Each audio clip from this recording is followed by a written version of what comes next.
수술대 위에서 깨어난 순간 나는 내가 누구인지 잊어버렸어요.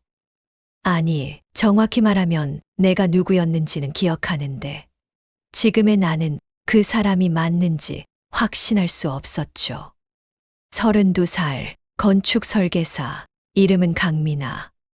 확장성 심근병증으로 2년을 투병하다가 기적처럼 이식 대상자가 됐고 어제 심장 이식 수술을 받았어요. 이게 내 이력서에 적힌 전부였죠. 의사 선생님은 수술이 아주 성공적이었다고 말했어요. 새 심장이 내 몸에 완벽하게 적응했고 거부 반응도 없고 이제 정상적인 생활로 돌아갈 수 있을 거라고. 그런데 왜일까? 가슴에서 뛰는 이 심장이 내 것이 아닌 것 같았어요.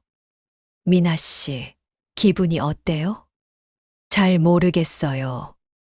뭔가 이상해요. 수술 후유증이에요. 곧 나아질 거예요. 새 심장에 적응하는 시간이 필요한 거죠. 그렇게 말하는 간호사의 얼굴이 갑자기 흐릿해졌어요. 시야가 뿌옇게 변하더니 낯선 장면이 눈앞에 펼쳐졌죠. 한강변이었어요. 가로등 불빛 아래 누군가와 손을 잡고 걷고 있었죠. 남자였어요. 얼굴은 보이지 않았지만 그의 손은 따뜻했고 그 온기가 심장까지 전해졌어요. 행복했어요. 너무나 행복해서 눈물이 날 것 같았죠. 미나 씨, 미나 씨. 간호사의 목소리에 정신을 차렸어요. 내 얼굴에는 눈물이 흐르고 있었죠. 왜 우세요? 어디 아파요? 아니에요. 그냥 갑자기 슬퍼져서요. 간호사는 걱정스러운 표정이었지만 설명할 수가 없었어요. 방금 본 게 뭐였는지, 왜 그렇게 가슴이 아팠는지, 나 자신도 이해할 수 없었으니까. 퇴원 후에도 이상한 증상은 계속됐어요. 집에 돌아와 혼자 있을 때면 문득문득 낯선 감정들이 밀려왔죠. 누군가를 그리워하는 마음, 보고 싶어서 미칠 것 같은 마음, 만지고 싶고 안기고 싶은 마음. 그런데 그 대상이 누군지 알 수가 없었어요. 밤에는 꿈을 꿨죠. 매일 밤 같은 남자가 나왔어요. 얼굴은 여전히 보이지 않았지만 그의 목소리는 들렸죠. 사랑해, 서연아. 서연. 그게 누구지? 내 이름은 미나인데. 어느 날 밤 너무 답답해서 인터넷을 뒤지기 시작했어요. 심장 이식 후 이상 증상, 셀룰러 메모리, 세포 기억. 검색창에 이것저것 쳐봤죠. 그리고 놀라운 사실을 알게 됐어요. 심장 이식을 받은 사람들 중 일부가 기증자의 기억이나 성격, 취향을 경험한다는 보고가 있었죠. 과학적으로 증명된 건 아니지만 실제로 그런 사례들이 꽤 있었어요. 어떤 사람은 이식 후 갑자기 클래식 음악을 좋아하게 됐는데 알고 보니 기증자가 바이올리니스트였다고 했어요. 또 어떤 사람은 전에 가본 적 없는 장소에 대한 기억을 갖게 됐는데 기증자가 그곳에 살았던 사람이었다고 했죠. 말도 안 되는 소리 같았지만 지금 내가 겪고 있는 것도 충분히 말이 안 됐어요. 나는 병원에 전화를 걸었죠. 기증자에 대해 알고 싶습니다. 죄송하지만 그건 불가능합니다. 기증자와 수혜자의 정보는 철저히 비밀로 유지됩니다. 하지만 저는 알아야 해요. 이상한 일이 계속 일어나고 있어요. 무슨 일이신지 상담을 원하시면 정신건강의학과 예약을 도와드릴 수 있습니다. 정신과 상담으로 해결될 문제가 아니었어요. 이건 내 정신의 문제가 아니라 이 심장의 문제였죠. 그날 밤 꿈에서 남자의 얼굴을 봤어요. 처음으로 선명하게 보였죠. 30대 중반쯤 되어 보이는 날카로운 인상의 남자였어요. 잘생겼다고 할 수는 없었지만 묘하게 끌리는 얼굴이었죠. 그가 웃으며 말했어요. 서연아, 나 믿지. 그리고 장면이 바뀌었어요. 같은 남자가 서 있었는데 이번에는 웃지 않았죠. 그의 눈빛이 차가웠고 손에는 무언가가 들려 있었어요. 나는 그에게서 도망치려 했지만 몸이 움직이지 않았죠. 그가 다가왔고 나는 비명을 지르려 했지만 목소리가 나오지 않았어요. 그리고 물이 밀려왔죠. 차가운 물이 입으로, 코로 들이찼어요. 숨을 쉴 수 없었죠. 죽어가고 있었어요. 비명을 지르며 깨어났죠. 온몸이 땀으로 젖어 있었고 심장이 미친 듯이 뛰었어요. 아니, 그녀의 심장이 뛰었죠. 이제는 확신했어요. 이 심장의 주인이 누구였는지, 그녀에게 무슨 일이 일어났는지 알아야 했어요. 다음 날 아침 나는 결심했죠. 기증자를 찾아내기로. 병원 기록실에 몰래 들어가는 건 불가능했어요. 대신 이식 수술을 받았던 날짜를 기준으로 검색을 시작했죠. 내가 수술받은 날은 3월 15일 금요일이었어요. 장기 기증은 보통 뇌사 판정 후 이루어지죠. 그렇다면 그날 전후로 뇌사 상태가 됐거나 사망한 여성을 찾으면 됐어요. 포털 사이트에서 날짜를 입력하고 검색했죠. 3월 12일부터 15일까지의 기사들을 하나하나 확인했어요. 교통사고, 강도 사건, 화재. 그러다가 한 기사가 눈에 띄었죠. 한강에서 30대 여성 시신 발견. 익사 추정. 기사를 클릭했어요. 3월 13일 새벽 반포대교 인근에서 여성의 시신이 발견됐죠. 신원은 이서연, 만 33. 사인은 익사로 추정되며 경찰은 자살과 사고 가능성을 모두 열어두고 조사 중이라고 했어요. 이서연. 꿈에서 들었던 그 이름이었어요. 기사를 더 읽어 내려갔죠. 고인은 서울 강남구에 거주했으며 패션 디자이너로 일했다고 했어요. 발견 당시 뇌 기능은 정지됐으나 심장은 뛰고 있었고 병원으로 이송됐으나 결국 뇌사 판정을 받았죠. 뇌사 판정. 그렇다면 장기 기증이 가능했을 거예요. 나는 이서연이라는 이름을 다시 검색했어요. SNS 계정이 나왔죠. 인스타그램이었어요. 프로필 사진을 보는 순간 심장이 철렁 내려앉았죠. 거울을 보는 것 같았어요. 아니, 나보다 더 예뻤죠. 긴 생머리, 큰 눈, 하얀 피부. 웃고 있는 사진이었는데 그 웃음이 왠지 슬퍼 보였어요. 게시물을 스크롤했죠. 패션쇼 사진, 작업실 사진, 음식 사진. 평범한 일상이었어요.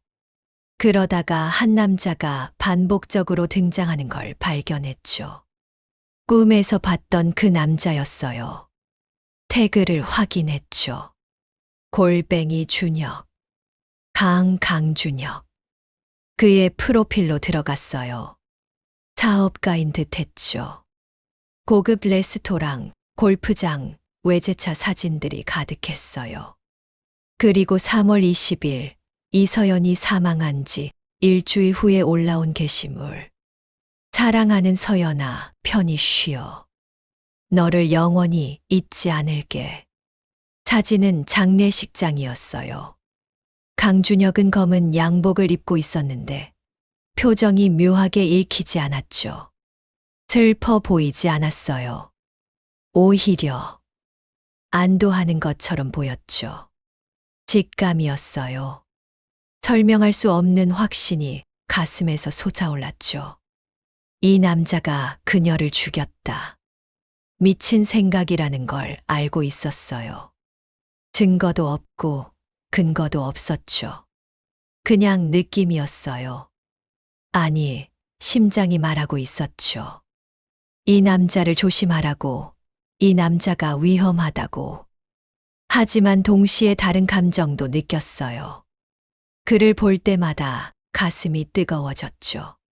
그리워졌어요. 만지고 싶었죠. 이서연의 감정이 내 안에서 살아 움직이고 있었어요. 나는 강준혁에 대해 조사하기 시작했어요. 그는 부동산 개발 회사를 운영하고 있었죠. 강남에 사무실이 있었고 SNS를 보면 자주 특정 카페와 레스토랑에 갔어요. 생활 패턴을 파악하는 건 어렵지 않았죠. 이서연의 죽음에 대해서도 더 알아봤어요.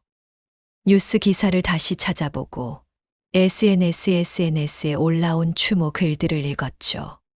그녀의 친구들은 충격을 받은 것 같았어요. 서연이가 자살할 리 없다. 뭔가 이상하다는 댓글들이 있었죠. 한 친구는 이렇게 썼어요. 결혼 준비를 하던 사람이 왜 갑자기 죽어? 이해가 안 가. 결혼 준비. 이서연과 강준혁은 약혼 사이였구나. 더 파고들었죠.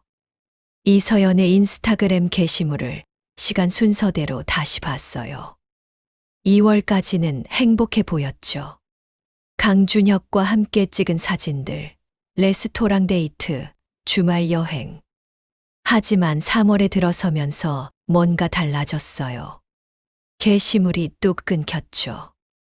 마지막 게시물은 3월 5일 작업실에서 혼자 찍은 셀카였어요. 캡션은 이랬죠. 때로는 혼자가 편할 때도 있어.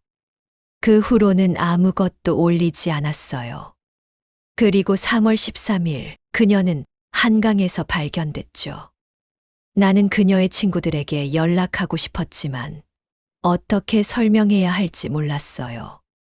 저는 이서연 씨의 심장을 받은 사람인데요. 그녀가 살해당했다는 느낌이 들어서요. 라고 말할 수는 없었죠. 대신 다른 방법을 선택했어요. 강준혁에게 직접 다가가기로. 그의 사무실 근처 카페에서 며칠을 기다렸죠. 패턴을 보니 매일 오전 10시쯤 출근하면서 이 카페에 들렀어요. 아메리카노 톨 사이즈, 샷 추가. SNS에 올린 사진으로 확인할 수 있었죠. 수요일 아침 그가 나타났어요. 실제로 보니 사진보다 더 컸죠. 키가 185cm는 되어 보였고 어깨가 넓었어요. 잘 차려입었지만 어딘가 거친 느낌이 있었죠. 가까이 가자 심장이 미친 듯이 뛰기 시작했어요. 이서연의 심장이 그를 알아봤죠. 아메리카노 톨 사이즈, 샷 추가요. 그의 목소리였어요. 꿈에서 들었던 바로 그 목소리. 네, 성함이 어떻게 되세요? 강준혁이요. 잠깐 뒤를 돌아봤을 때 우리 눈이 마주쳤어요. 1초도 안 되는 순간이었지만 그의 눈빛이 차갑다는 걸 느꼈죠. 이서연도 그 눈빛을 봤을까? 죽기 전에? 손이 떨렸어요. 그를 보는 것만으로도 온갖 감정이 휘몰아쳤죠. 사랑, 그리움, 두려움, 분노. 이게 다 이서연의 것이었어요. 오늘은 그냥 확인만 하는 거였죠. 그가 실제로 어떤 사람인지, 내 직감이 맞는지. 하지만 카페를 나서는 순간 어지러움이 밀려왔어요. 시야가 흐려지고 또 그 장면이 보였죠. 한강변. 밤이었어요. 강준혁이 내 앞에 서 있었죠. 아니, 이서연의 앞에. 준혁아, 왜 이래? 무슨 일 있어? 서연아, 미안해. 뭐가 미안한데? 갑자기 여기로 오자고 하더니. 정말 미안해. 뭔가를 내 등을 밀었어요. 아니, 밀었다기보다 밀어 넣었죠. 차가운 물이 온몸을 감쌌어요. 숨을 쉴 수 없었죠. 물속에서 발버둥 쳤지만 소용없었어요. 그는 그저 서서 지켜보고 있었죠. 미나 씨, 괜찮으세요? 누군가 내 팔을 잡았어요. 정신을 차리니 카페 앞 빈도에 주저앉아 있었죠. 괜찮아요. 그냥 좀 어지러워서요. 지나가던 사람이 걱정스럽게 물었지만 나는 괜찮다고 했어요. 괜찮지 않았지만 설명할 수 없었죠. 방금 본 게 기억인가, 상상인가? 진짜 그런 일이 있었던 건가? 집으로 돌아와 머리가 깨질 듯 아팠어요. 이서연의 기억들이 홍수처럼 밀려왔죠. 그와 처음 만난 날, 친구의 소개였어요. 레스토랑에서 저녁을 먹었고, 그는 재미있는 사람이었죠. 유머 감각이 있었고, 배려심도 있어 보였어요. 두 번째 데이트. 한강변을 걸었죠. 손을 잡았고, 키스를 했어요. 설레었죠. 여섯 번째 데이트. 그가 고백했어요. 서연아, 나랑 사귈래? 망설임 없이 대답했죠. 응, 좋아. 1년 후 프러포즈. 레스토랑에서 무릎을 꿇고 반지를 내밀었죠. 나랑 결혼해 줄래? 울면서 끄덕였어요. 하지만 그 후로 뭔가 잘못되기 시작했죠. 작은 것들이었어요. 그가 내 핸드폰을 몰래 확인하는 것, 어디 가냐고 자꾸 묻는 것, 남자 친구들을 만나면 기분 나빠하는 것. 서연아, 남자들이랑 어울리는 거 별로 안 좋아. 오해받을 수 있잖아. 걔는 그냥 친구야. 고등학교 때부터 알고 지낸 애들이고. 그래도 이제 결혼하는 사람이 그러면 안 되지. 나한테 집중해줘. 처음에는 애교라고 생각했어요. 그만큼 나를 좋아한다는 뜻이라고. 하지만 점점 심해졌죠.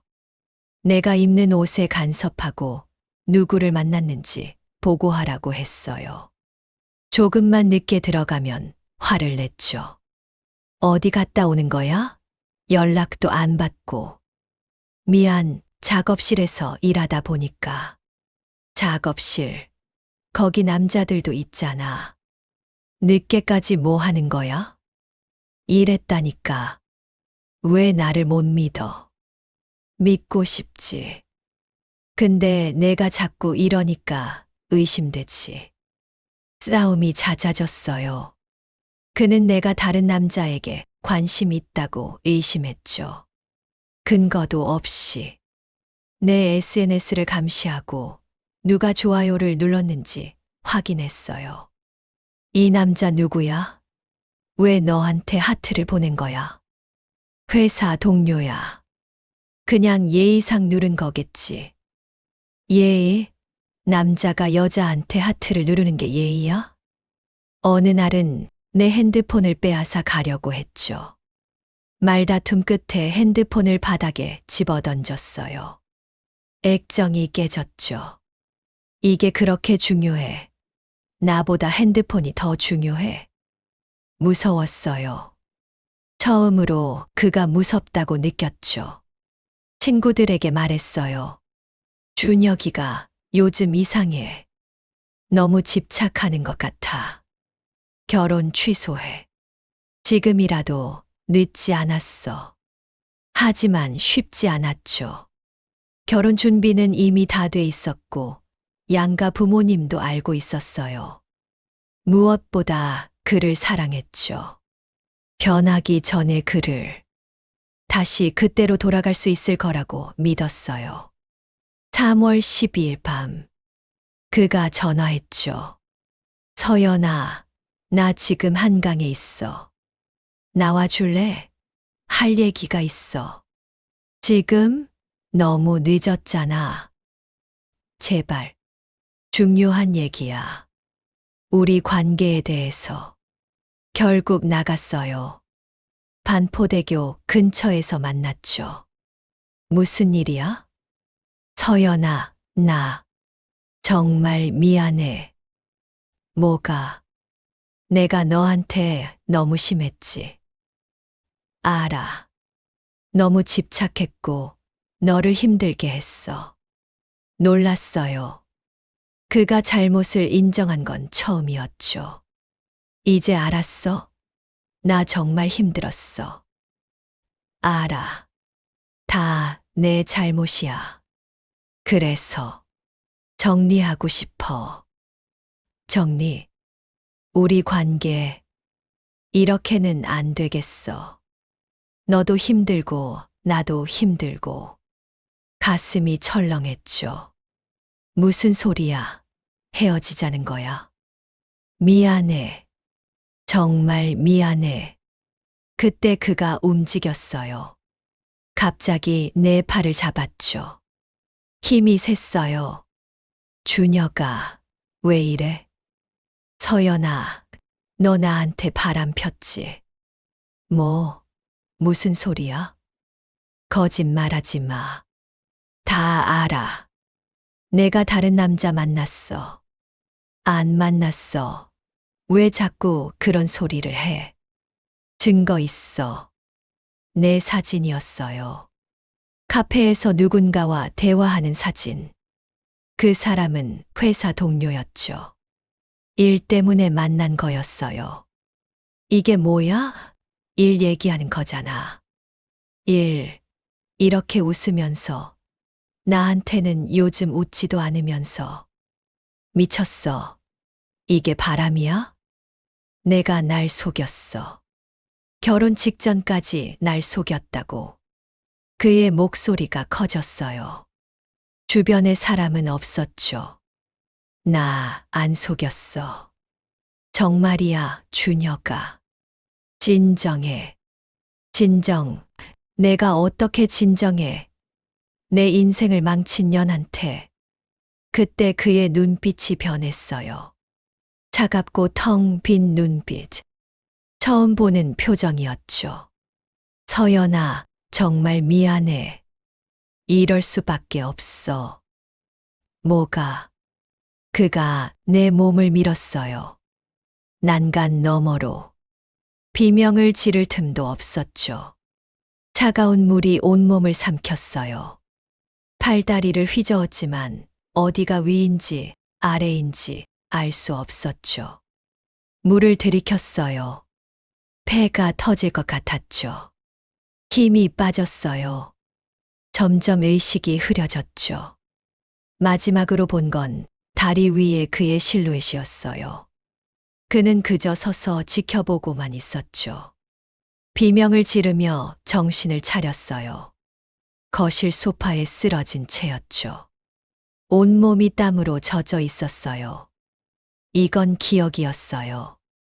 이서연의 마지막 기억. 그녀는 살해당했어요. 강준혁에게. 증거가 필요했어요. 아무리 확신해도 심장이 말해줘도 법정에서는 아무 소용없었죠. 구체적이고 물리적인 증거가 필요했어요.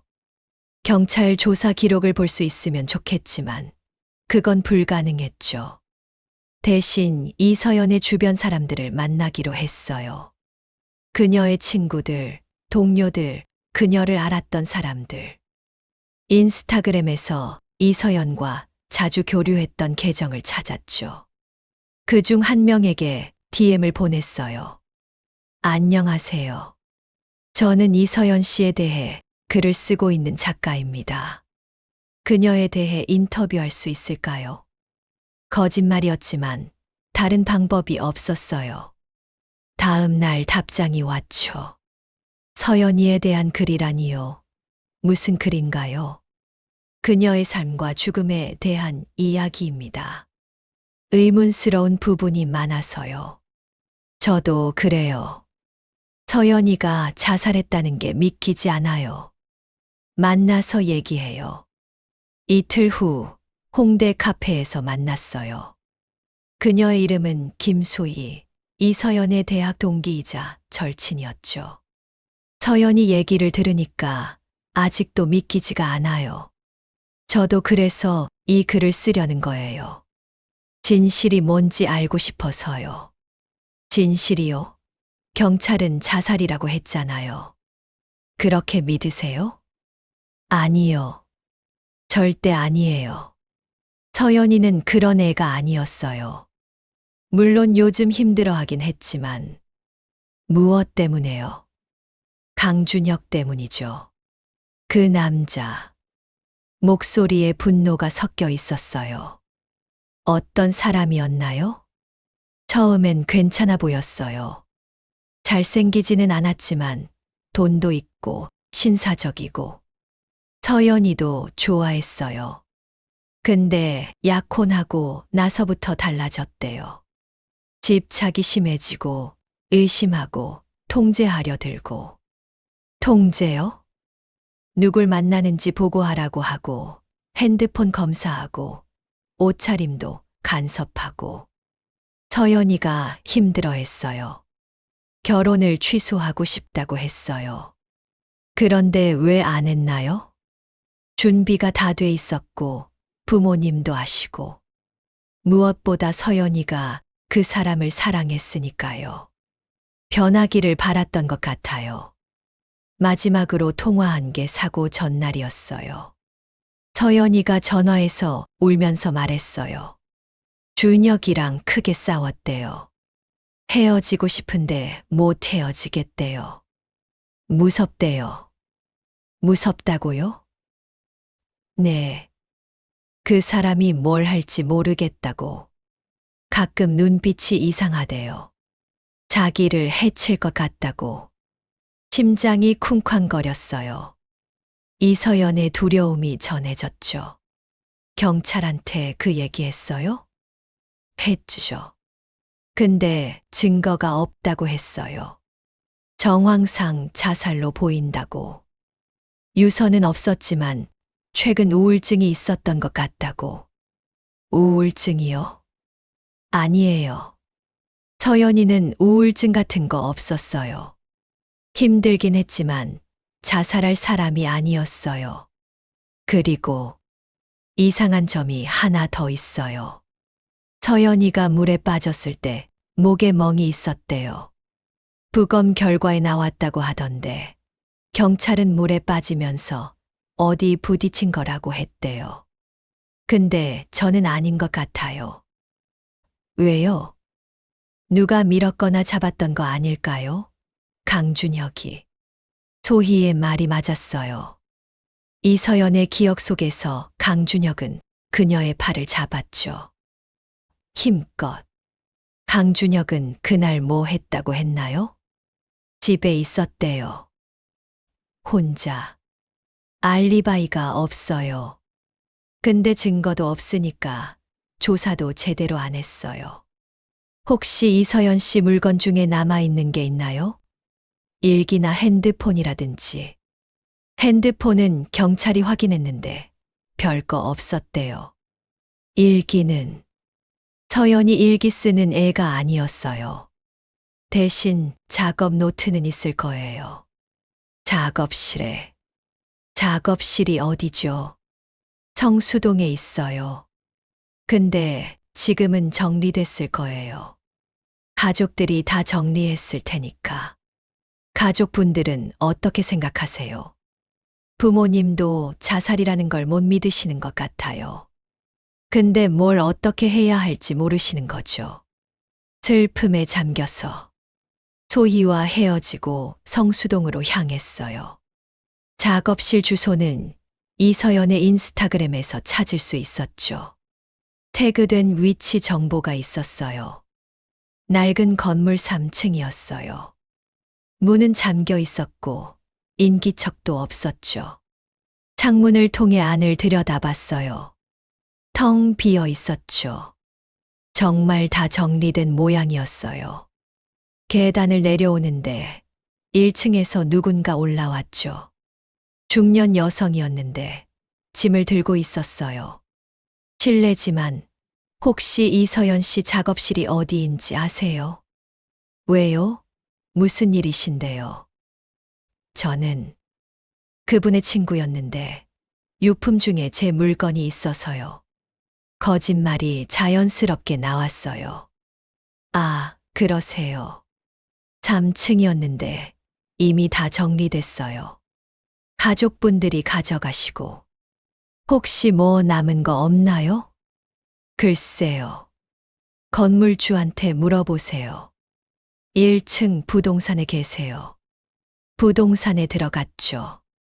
건물주는 50대 남자였어요. 이서연 씨 작업실 말이죠? 다 정리됐는데요.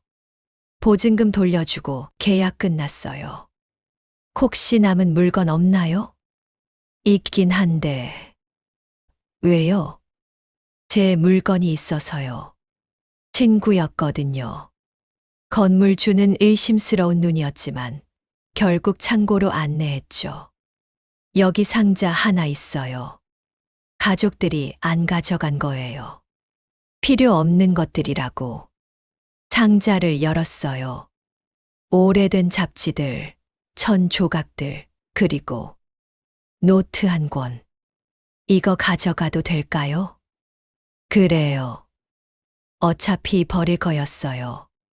카페에 들어가 노트를 펼쳤어요. 작업 노트였죠.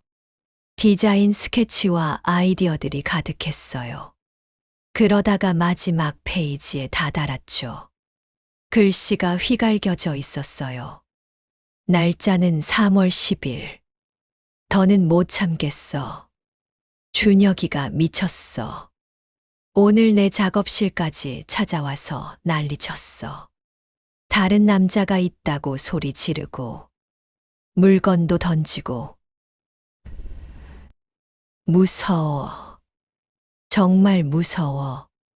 이러다 나 죽을 것 같아. 헤어져야 해. 꼭. 다음 페이지. 3월 12일. 결심했어. 오늘 준혁이한테 말할 거야. 결혼 못 하겠다고. 무슨 일이 있어도 헤어질 거야. 친구들도 그러래. 소희가 내 편이 돼준대. 할 수 있어. 해야 해. 그게 마지막이었어요. 그날 밤 이서연은 강준혁을 만나러 갔고 다시는 돌아오지 못했죠. 이건 증거가 될 수 있었어요.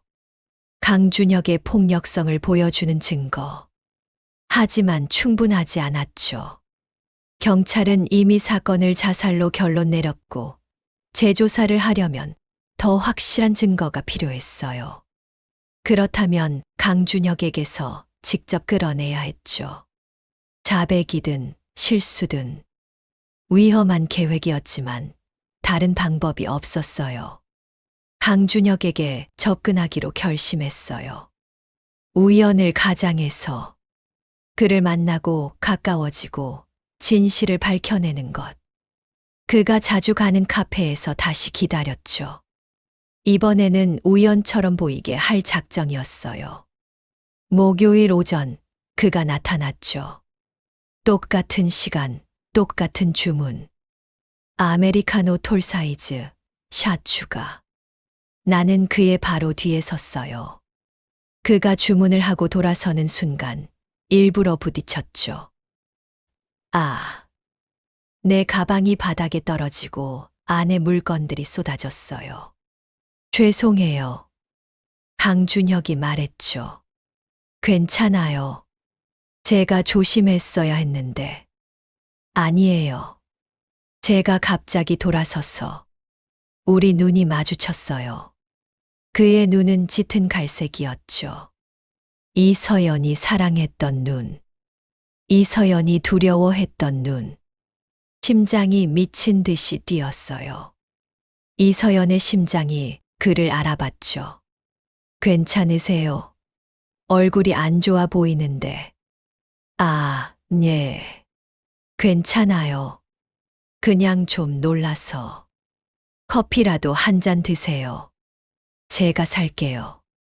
사과의 의미로. 아니에요. 괜찮아요. 아니에요. 제가 부딪혔으니까요. 뭐 드실래요? 거절하기 어려운 상황을 만들었죠. 계획대로였어요. 그럼 카페라떼요. 카페라떼 톨 사이즈 하나 추가요.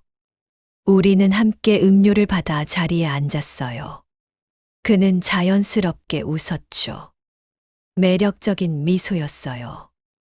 이서연도 이 미소에 넘어갔겠죠. 이 근처에 사세요? 아니요. 회사가 근처에 있어요. 강준혁이라고 합니다. 강미나예요. 미나 씨, 어떤 일 하세요? 건축 설계 일 해요. 준혁 씨는요? 부동산 개발이요. 작은 회사지만 겸손한 척이었죠. 인스타그램을 보면 작은 회사가 아니었어요. 그럼 건축에 관심 많으시겠네요. 저희 분야랑 비슷하네요. 그러네요. 2년인가 봐요. 2년. 맞아요. 우리는 이어져 있었죠. 이서연의 심장을 통해. 우리는 30분쯤 대화를 나눴어요. 그는 유쾌했고 재미있었죠. 농담도 잘했고 경청도 잘했어요. 완벽한 첫인상이었죠. 이서연도 이런 글을 봤을 거예요. 겉모습만. 헤어지기 전에 그가 물었죠. 혹시 괜찮으시면 번호 좀 주실 수 있을까요? 이렇게 인연이 된 것 같은데. 또 볼 수 있으면 좋을 것 같아서요. 계획대로였어요. 네, 좋아요. 번호를 교환했죠. 그날 저녁 그에게서 문자가 왔어요. 오늘 만나서 반가웠어요. 다음에 또 봬요. 저도 반가웠어요. 그렇게 시작됐죠. 일주일 후 우리는 다시 만났어요. 그가 저녁 식사를 제안했고 나는 받아들였죠. 이태원의 고급 레스토랑이었어요. 여기 분위기 좋죠. 네, 예뻐요. 자주 오는 편이에요. 일로 거래처 사람들 만날 때 주문을 하고 와인을 마시며 대화를 나눴죠. 그는 자신의 일에 대해 이야기했어요. 부동산 개발이 얼마나 힘든지, 하지만 보람 있는지. 나는 건축 설계 일에 대해 이야기했죠. 반은 진실이고 반은 거짓이었어요. 미나 씨는 연애 중이세요? 갑작스러운 질문이었죠. 아니요. 지금은 혼자예요. 의외네요. 이렇게 예쁜 분이. 준혁 씨는요? 잠깐 멈칫했죠. 아주 짧은 순간이었지만 놓치지 않았어요. 저도 혼자예요. 최근에 헤어졌어요. 거짓말이었어요. 이서연과 헤어진 게 아니라 죽인 것이었죠. 힘드셨겠어요. 네. 많이 힘들었어요. 오래 사귄 사람이었거든요. 그의 표정이 어두워졌어요. 진짜 슬픈 걸까? 아니면 연기일까? 시간이 지나면 나아질 거예요. 그랬으면 좋겠어요. 사실 아직도 가끔 생각나요. 근데 미나 씨 만나니까 좀 나아지는 것 같아요. 미소를 지었죠. 완벽한 미소. 연습된 미소. 그날 밤 집에 돌아와 샤워를 하며 울었어요. 이서연의 슬픔이 내 안에서 터져 나왔죠. 그녀가 사랑했던 남자, 그녀를 죽인 남자와 나는 식사를 했고, 웃었고, 대화를 나눴어요. 구역질이 났죠. 하지만 계속해야 했어요. 한 달이 지났어요. 우리는 일주일에 두세 번 만났죠. 영화를 보고 전시회를 가고 한강을 걸었어요. 한강을 걸을 때마다 심장이 조여왔죠. 이곳에서 이서연은 죽었어요. 강준혁은 여전히 완벽했죠. 배려심 있고 재미있고 다정했어요. 하지만 가끔 이상한 순간들이 있었죠. 어느 날 카페에서 내 핸드폰이 울렸어요. 남자친구의 전화였죠. 받아도 돼요? 물론이죠. 전화를 받고 짧게 통화했어요. 일 관련 내용이었죠. 끊고 보니 강준혁이 나를 쳐다보고 있었어요. 누구예요? 회사 동료요. 남자 동료. 네. 자주 통화해요. 뭔가 불편한 기운이 느껴졌죠. 일 때문에요. 같은 프로젝트 하고 있어서. 아, 그렇구나. 미소를 지었지만 눈은 웃지 않았어요. 이서연도 이런 눈빛을 봤을 거예요. 또 다른 날, 우리는 백화점에 갔어요. 옷을 보다가 드레스를 하나 집어들었죠. 어깨가 드러나는 디자인이었어요.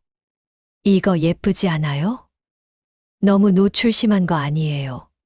미나 씨한텐 안 어울릴 것 같은데. 그래요? 네. 미나 씨는 좀 더 단정한 스타일이 잘 어울려요. 단정한. 그의 기준에 맞는. 조금씩 보이기 시작했어요. 겉으로는 다정하지만 속으로는 통제하고 싶어 하는 모습. 이서연을 죽음으로 몰아간 그 성격. 2달째 그가 고백했어요.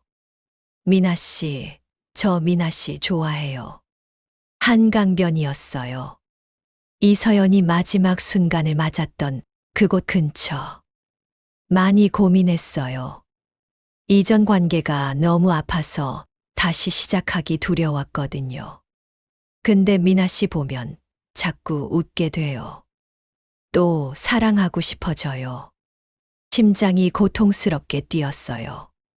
이서연의 심장이 반응했죠. 사랑과 증오가 동시에 밀려왔어요. 저도 준혁 씨 좋아요. 거짓말이었죠. 아니, 반쯤은 진실이었어요. 내 심장이 그를 사랑했으니까. 이서연의 사랑이 아직 남아 있었으니까. 사귀어 주실 거죠. 네. 관계는 빠르게 진전됐어요. 강준혁은 열정적이었죠. 매일 연락했고 자주 만나자고 했어요. 처음에는 달콤했죠. 하지만 한 달 후부터 변하기 시작했어요. 오늘 뭐 했어요? 일했어요. 프로젝트 마감이 다가와서. 회사에서 계속 있었어요? 네. 왜요? 그냥 궁금해서 확인하는 것이었어요. 내가 거짓말하는지. 또 다른 날. 미나 씨, 인스타 비밀번호 알려줄 수 있어요? 왜요? 그냥 우리 사이니까. 숨길 거 없잖아요. 숨길 건 없지만. 왜 갑자기? 커플들 다 그러잖아요. 서로 핸드폰도 보고. 저는 그런 거 안 좋아해요. 표정이 굳었죠. 왜요? 뭔가 숨기는 거 있어요? 아니에요. 그냥 프라이버시는 지켜야 한다고 생각해서. 프라이버시, 우리 사이에? 목소리에 날이 섰어요. 이서연도 이 목소리를 들었을 거예요. 준혁 씨, 화났어요? 아니에요. 그냥 이해가 안 가서. 며칠 후 더 심해졌어요. 회사 회식이 있었죠. 남자 동료들과 여자 동료들이 함께 참석했어요. 2차까지 갔고 늦게 끝났어요. 집에 가는 길에 강준혁에게서 전화가 왔죠. 지금 어디예요? 집 가는 길이에요. 회식 끝났어요? 네. 방금. 누구랑 있었어요? 회사 사람들이요. 남자들도 있었어요? 네. 회식이니까. 몇 명이요? 왜 그러세요? 그냥 물어보는 거예요. 대답하기 그렇게 힘들어요? 5명이요. 남자 3, 여자 2. 그 중에 미나 씨한테 관심 있는 남자 있어요? 무슨 소리예요? 있잖아요. 회사에 보면 그런 남자들. 여자 동료한테 작업 거는. 준혁 씨, 지금 진심이에요. 진심이죠. 제 여자친구니까 당연히 신경 쓰이죠. 제 여자친구, 소유물처럼 말하는 것. 저 피곤해요. 내일 얘기해요. 지금 화났어요? 아니에요. 그냥 피곤해요. 목소리 들으니까 화난 거 맞는데. 제가 뭘 잘못했어요? 아무것도요. 그냥 쉬고 싶어요. 미나 씨가 이상해졌어요. 요즘 자꾸 피한다니까요. 안 피해요. 피하잖아요. 만나자고 해도 바쁘다고 하고, 전화해도 잘 안 받고. 사실이었어요. 의도적으로 거리를 두고 있었죠. 너무 가까워지면 위험하다는 걸 알았으니까. 일이 바빠서 그래요. 일, 저보다 일이 중요해요? 그런 말 하지 마요. 그럼 뭐래요? 제가 보기엔 미나 씨가 저한테 식은 것 같은데. 안 식었어요. 그럼 증명해요. 뭐요? 내일 저녁에 만나요. 그리고 핸드폰 비밀번호 알려줘요. 그럼 믿을게요. 숨이 막혔어요. 이서연이 느꼈던 그 답답함. 생각해 볼게요. 생각해 볼 게 뭐가 있어요? 사귀는 사이잖아요. 그래도, 미나 씨, 혹시 다른 남자 있어요? 없어요. 그럼 왜 이래요? 왜 자꾸 숨기려고 해요? 숨기는 거 없어요. 소리를 질렀죠. 처음이었어요. 미안해요. 제가 너무 했나 봐요. 갑자기 목소리가 부드러워졌어요. 이것도 패턴이었죠. 강하게 나갔다가 부드럽게 회유하는. 미나 씨, 저 그냥 너무 좋아해서 그래요. 또 잃을까봐 무서워요. 이전 여자친구 잃고 너무 힘들었거든요. 그래서 민감해진 것 같아요. 이해해줘요. 이전 여자친구, 이서연을 말하는 거였죠. 잃은 게 아니라 죽인 것이었어요. 알겠어요. 내일 볼 수 있죠? 네. 다음 날, 우리는 만났어요. 그는 꽃을 들고 있었죠. 어제는 미안했어요. 제가 오버했어요. 괜찮아요. 안 괜찮아요. 저도 알아요. 제가 좀 집착하는 경향이 있다는 거. 고치려고 노력할게요. 진심처럼 들렸어요. 이서연도 이렇게 믿었을까? 미나 씨, 나 믿어요? 이서연이 들었던 마지막 말. 꿈에서 들었던 그 말. 네. 거짓말이었어요. 저녁을 먹고 그의 차로 한강변에 갔어요. 이서연이 죽었던 바로 그 장소 근처였죠. 여기 좋죠? 네. 전 여자친구랑 자주 왔던 곳이에요. 심장이 뛰었죠. 그래요? 네. 추억이 많은 곳이에요. 그래서 가끔 와요. 그리워서. 그는 난간에 기대 섰어요. 이서연을 밀어 넣었던 바로 그 자리. 미나 씨는 전 남자친구 생각 안 나요? 별로요. 다 잊었어요? 시간이 지나면 잊히는 것 같아요. 저는 안 그래요. 자꾸 생각나요. 특히 이런 밤에. 그가 나를 돌아봤어요. 이상한 거 아니에요? 뭐가요? 미나 씨를 보면 자꾸 전 여자친구가 생각나요. 닮았거든요. 외모가 아니라 느낌이, 숨이 막혔어요. 그가 눈치챈 걸까? 느낌이요? 네. 말투랑 행동이랑 가끔 그 사람이 돌아온 것 같은 느낌이 들어요. 그가 한 걸음 다가왔죠. 혹시, 아니겠죠. 말도 안 되는 생각이지만. 뭐가요? 아니에요. 그냥 혼잣말이에요. 하지만 그의 눈빛이 변했어요. 의심하는 눈빛. 미나 씨, 혹시 저에 대해 뭔가 알고 있어요? 무슨 말씀이세요? 그냥 가끔 저를 보는 눈빛이 이상해요. 마치 저를 시험하는 것 같달까. 들켰어요. 완벽하게 연기했다고 생각했는데 무슨 말씀인지 모르겠어요. 정말요? 그가 더 가까이 다가왔죠. 난간과 나 사이에 섰어요. 도망칠 공간이 없었죠. 전 여자친구가 죽었어요. 자살이래요. 근데 친구들은 안 믿더라고요. 누가 죽였을 거래요. 심장이 쿵쾅거렸죠. 그래요?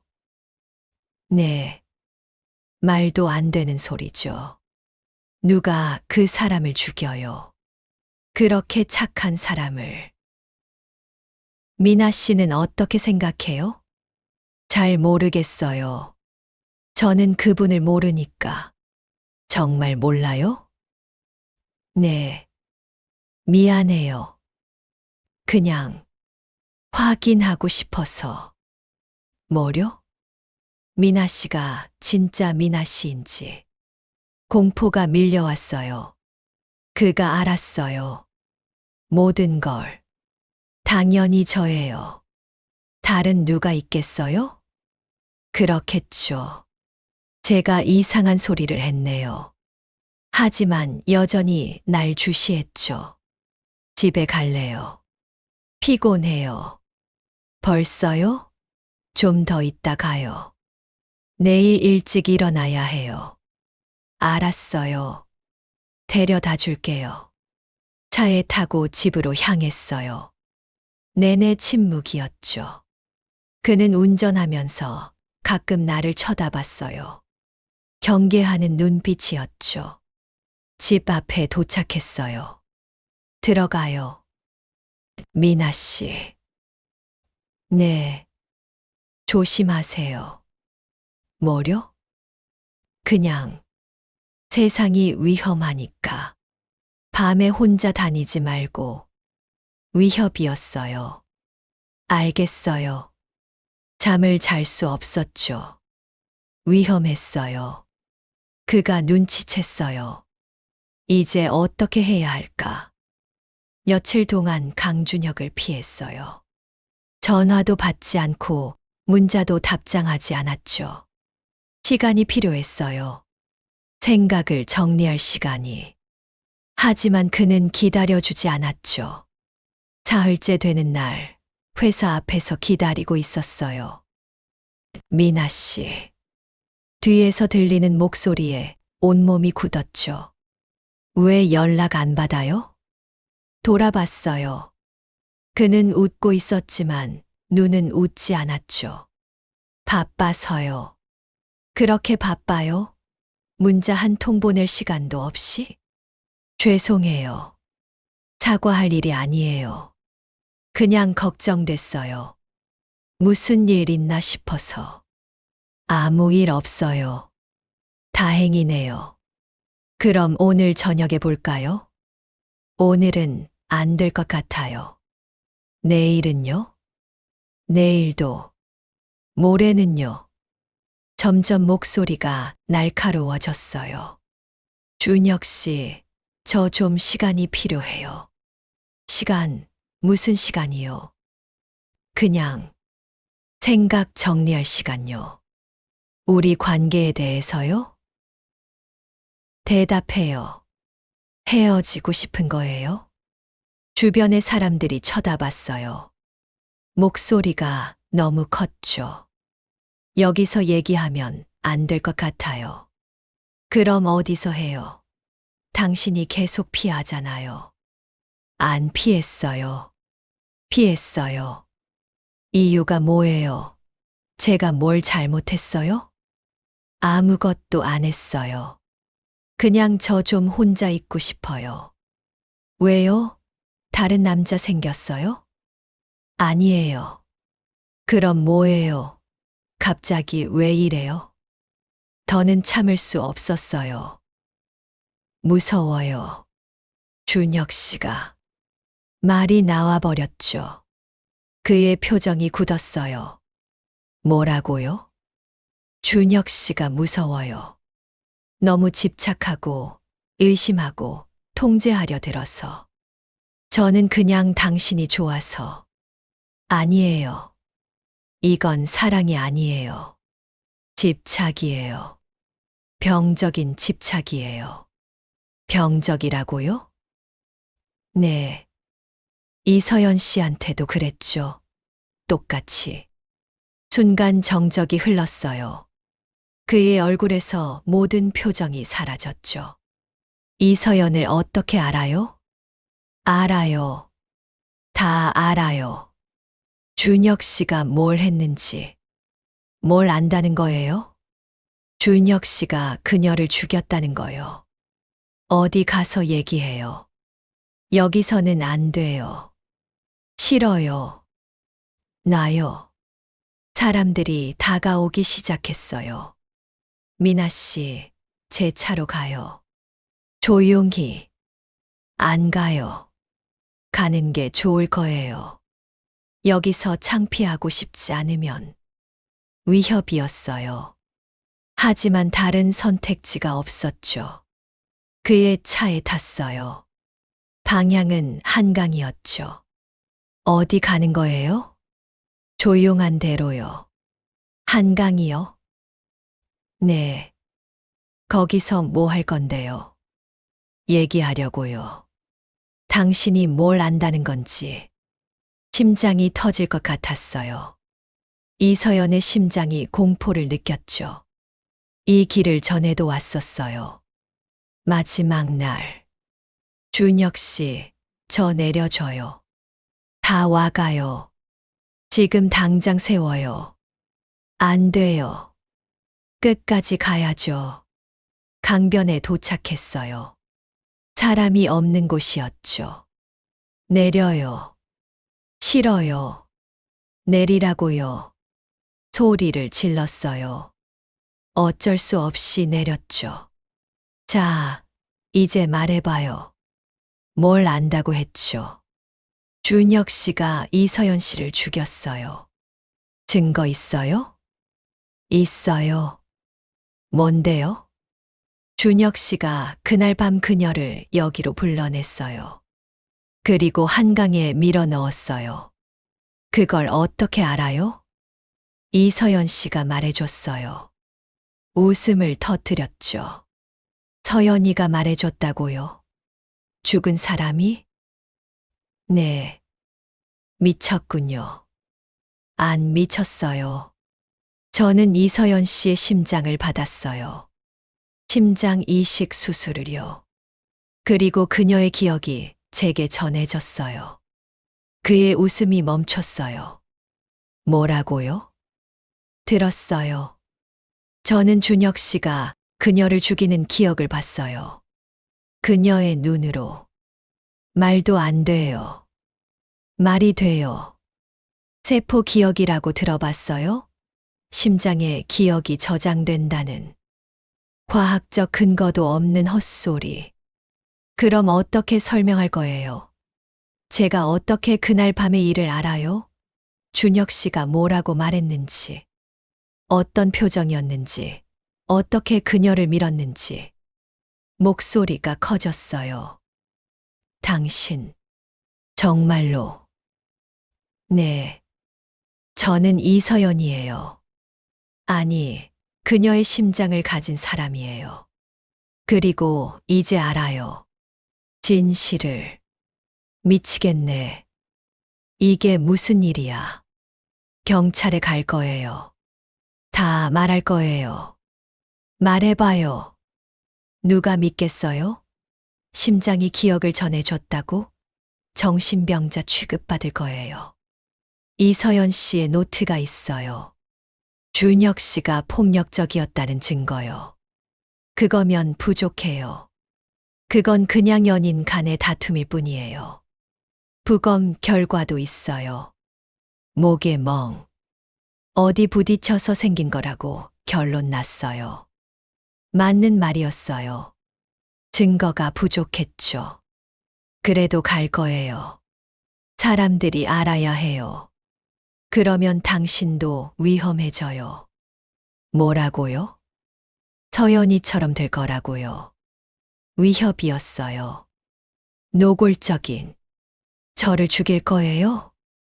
아니요. 저는 안 그래요.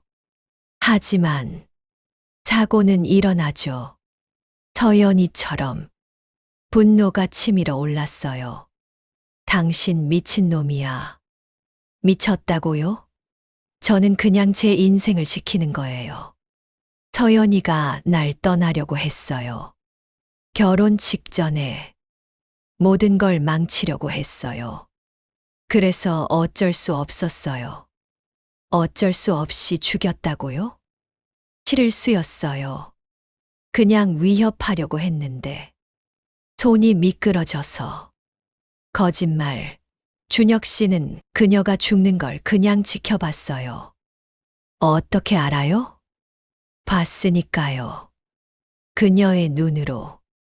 그럼 이것도 봐요. 지금 이 순간도 숨을 쉴 수 없었어요. 이서연이 느꼈던 그 고통.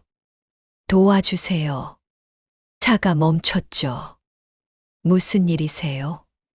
저 사람이 저를 죽이려고. 뒤를 돌아봤어요. 강준혁이 사라졌죠. 경찰서에서 진술했어요. 강준혁이 나를 공격했다고. 하지만 그를 찾을 수 없었죠. 사라져 버렸어요. 경찰은 이서연의 사건을 재조사하기 시작했어요. 나의 증언, 작업 노트, 그리고 오늘의 공격. 모든 게 연결됐죠. 일주일 후 강준혁이 체포됐어요. 도주 중 CCTV에 잡혔죠. 그는 부인했지만 증거들이 쌓여갔어요. 재판은 오래 걸렸죠. 변호사는 내 증언을 받아들일 수 없다고 주장했어요. 심장의 기억이라는 게 과학적으로 증명되지 않았다고. 하지만 다른 증거들이 있었죠. 이서연의 노트, 친구들의 증언, 목의 멍, 그리고 나를 공격한 사실. 결국 강준혁은 유죄 판결을 받았어요. 살인죄, 15년형. 재판이 끝나고 법정을 나서는데 이서연의 어머니가 다가왔어요. 고맙습니다. 눈물을 흘리고 있었죠. 제 딸의 억울함을 풀어줘서 정말 고맙습니다. 나도 울었어요. 이서연의 눈물이었는지 내 눈물이었는지 구분할 수 없었죠. 당연한 일을 했을 뿐이에요. 혹시 당신이 제 딸의 심장을 받았다는 게 사실인가요? 네. 그럼 제 딸이 아직 살아있는 건가요? 당신 안에서 뭐라고 대답해야 할까? 사실인지 아닌지도 확실하지 않았죠. 하지만 분명한 건 이서연의 무언가가 내 안에 있었다는 것. 어떤 의미에서는 그런 것 같아요. 그녀의 마음이, 그녀의 사랑이, 그녀의 고통이 제게 전해졌어요. 제 딸을 느낄 수 있나요? 지금도? 네. 느껴져요. 그렇다면 부탁이 있어요. 행복하게 살아주세요. 제 딸이 못다 산 인생을요. 제 딸의 목까지 약속했어요. 이서연을 위해서, 그리고 나를 위해서. 1년이 지났어요. 이상한 증상들은 많이 사라졌죠. 더는 꿈을 꾸지 않았고, 갑작스러운 기억도 없었어요. 하지만 가끔 특정한 순간에 이서연의 감정이 느껴졌죠. 한강변을 걸을 때 그녀의 슬픔이, 봄꽃을 볼 때 그녀의 기쁨이, 누군가의 손을 잡을 때 그녀의 설렘이. 나는 이서연과 함께 살아가는 법을 배웠어요.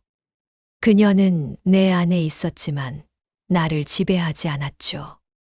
우리는 공존했어요.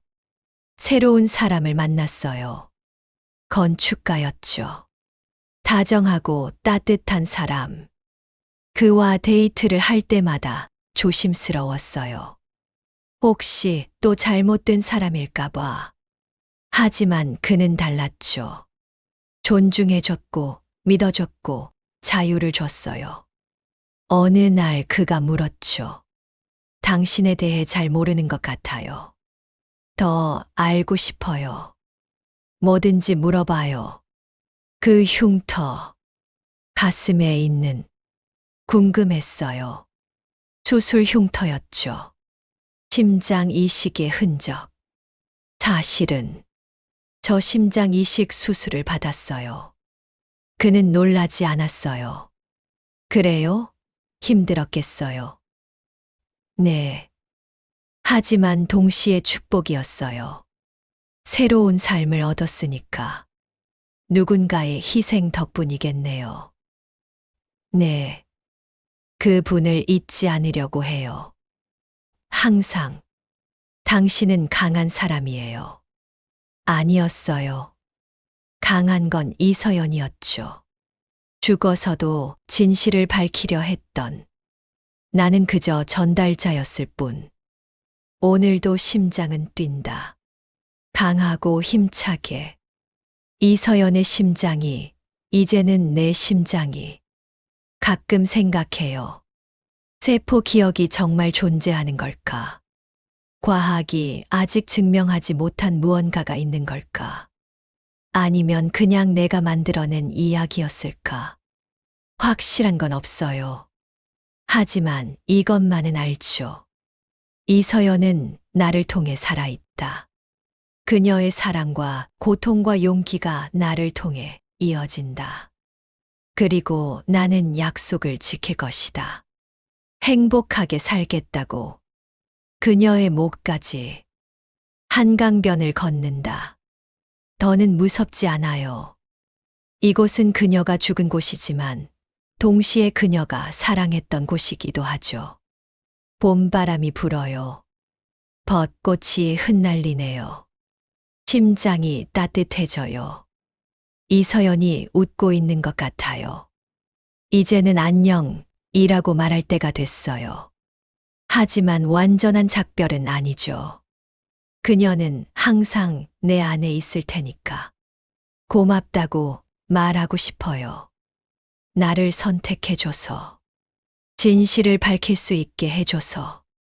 사랑이 무엇인지, 그리고 사랑이 아닌 것이 무엇인지 가르쳐줘서. 심장이 뛴다. 쿵쿵, 쿵쿵. 생명의 소리. 희망의 소리. 우리의 소리. 앞으로 나아간다. 내일을 향해 이서연과 함께